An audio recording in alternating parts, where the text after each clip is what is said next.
Dans cet exercice, nous allons considérer une matrice de taille 3,3 à coefficient réel, dans laquelle il y aura un paramètre, donc une valeur qu'on ne connaît a priori pas, mais qui peut prendre n'importe quelle valeur. Et nous allons essayer de déterminer pour quelle valeur de ce paramètre la matrice est inversible. Donc je vais commencer par vous donner la matrice. Donc comme je l'ai dit, A c'est une matrice de taille 3,3.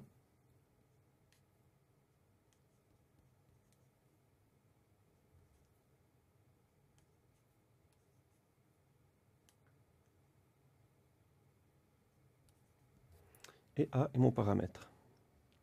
Donc il peut prendre n'importe quelle valeur réelle. Et la question, pour quelle valeur de A? Alors je ne sais même pas s'il y en aura une, hein.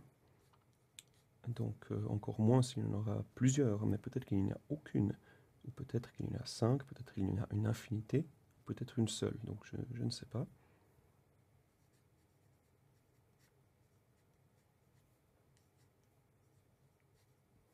Donc pour quelle valeur de A la matrice A est-elle inversible? Donc pour répondre à cette question, je vais utiliser deux résultats que vous avez vus. Un, vous l'avez vu dans le premier chapitre du cours, et le deuxième, vous l'avez vu dans le deuxième.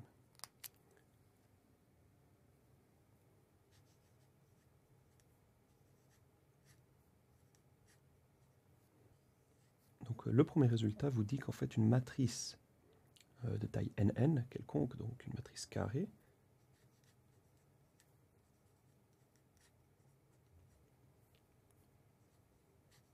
est inversible si et seulement si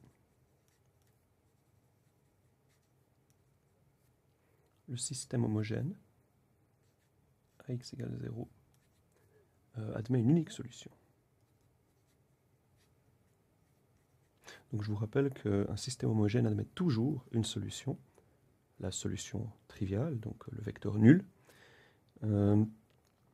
mais ça se peut qu'un système admette une infinité de solutions, un système homogène. Un système homogène, en fait, admet soit une unique solution, soit une infinité. Et vous avez vu qu'une matrice carrée de taille nn était inversible si et seulement si le système AX égale 0 admettait une unique solution. Donc on va utiliser ça, et on va aussi rappeler qu'un système AX égale 0, de nouveau,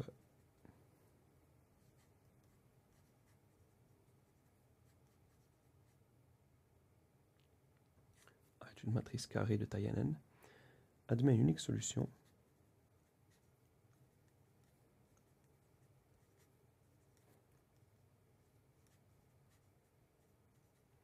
si et seulement si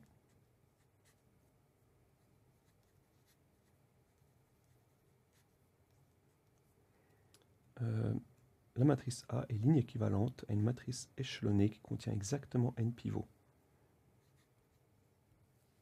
Donc voilà comment on va procéder dans notre cas.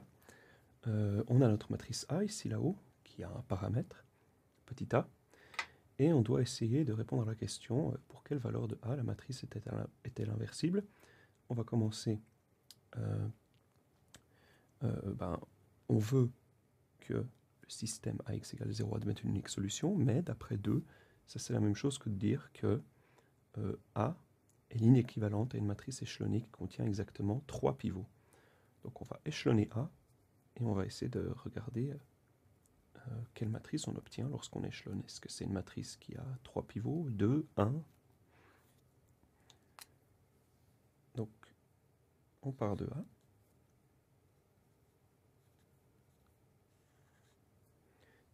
Et on va échelonner. Donc je vais procéder en effectuant plusieurs étapes à la fois. Donc là j'ai envie d'annuler le moins 2 et le 1, de les faire disparaître. Donc je vais d'abord ajouter à la troisième ligne la première, une fois la première, et ensuite à la deuxième ligne, je vais ajouter moins 2 fois la première. Donc ça, on sait que ça ne va pas changer à la première ligne. Alors la deuxième ligne, il va y avoir premièrement un 0 ici, ensuite un 6 et un A plus 6. Pour la troisième, on va de nouveau avoir un 0 là, ici on aura un moins 1, moins 5, ici un moins 1. Ensuite, ce que je vais faire, c'est que je vais continuer mon échelonnage.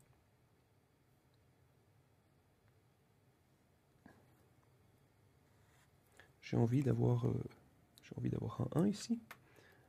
Donc, ma deuxième ligne, je vais la multiplier par un sixième. Donc, ça ne change pas la première ligne.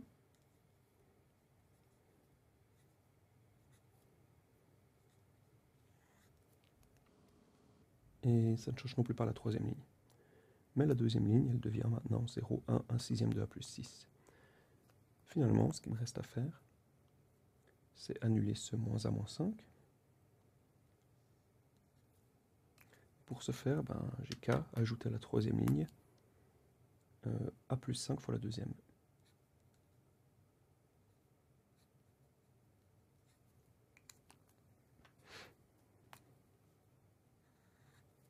Donc qu'est-ce que ça me donne? Bon, ça ne change toujours pas ici. Et ici j'ai 0, 0. Et là, j'ai 1 sixième A plus 5 fois A plus 6 moins 1. Donc qu'est-ce qu'on remarque lorsqu'on observe cette matrice?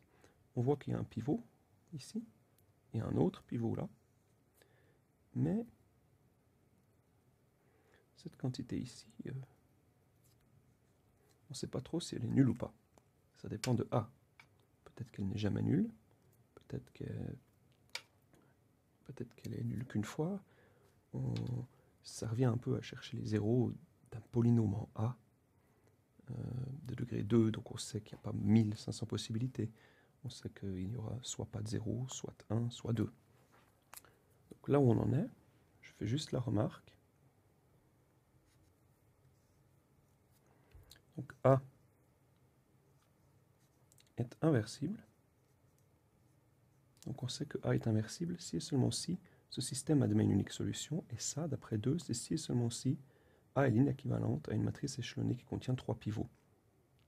Donc A est inversible si et seulement si, d'après ce qu'on obtient ici, cette quantité n'est pas nulle.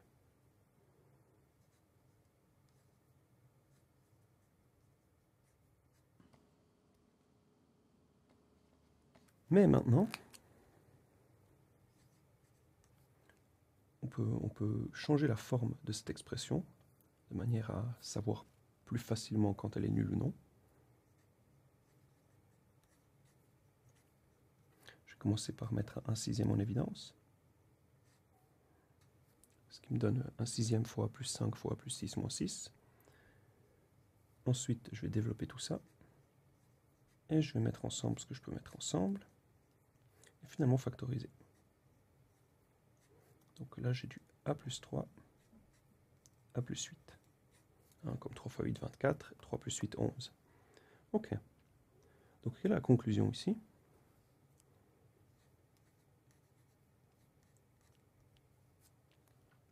La conclusion, c'est que A, elle est inversible. Si et seulement si petit a n'est pas égal à moins 3 ou moins 8. Donc petit a peut être n'importe quoi, mais pas moins 3 ou moins 8. Ok. Donc j'aimerais juste pour finir faire une remarque pour ceux qui auraient déjà vu la notion de déterminant. Donc il est tout à fait possible de résoudre ce problème. Donc on peut tout à fait résoudre ce problème en utilisant la méthode du déterminant. Vous avez peut-être, pour ceux d'entre vous qui n'ont pas encore vu ce qu'était le déterminant, ça viendra plus tard dans le cours, chapitre 7. Mais pour ceux qui savent déjà ce que c'est, alors ici on aurait tout à fait pu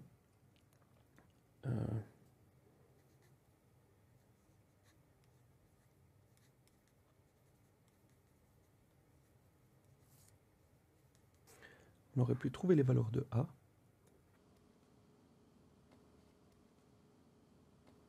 telles que le déterminant de grand A n'est pas nul. Mais ça, on verra plus tard dans le cours, donc pour l'instant, j'en parle pas plus en détail. Mais pour ceux qui se demandent pourquoi j'ai pas utilisé cette méthode, c'est juste parce qu'on ne l'a pas encore vu, mais on aurait tout à fait pu utiliser cette méthode.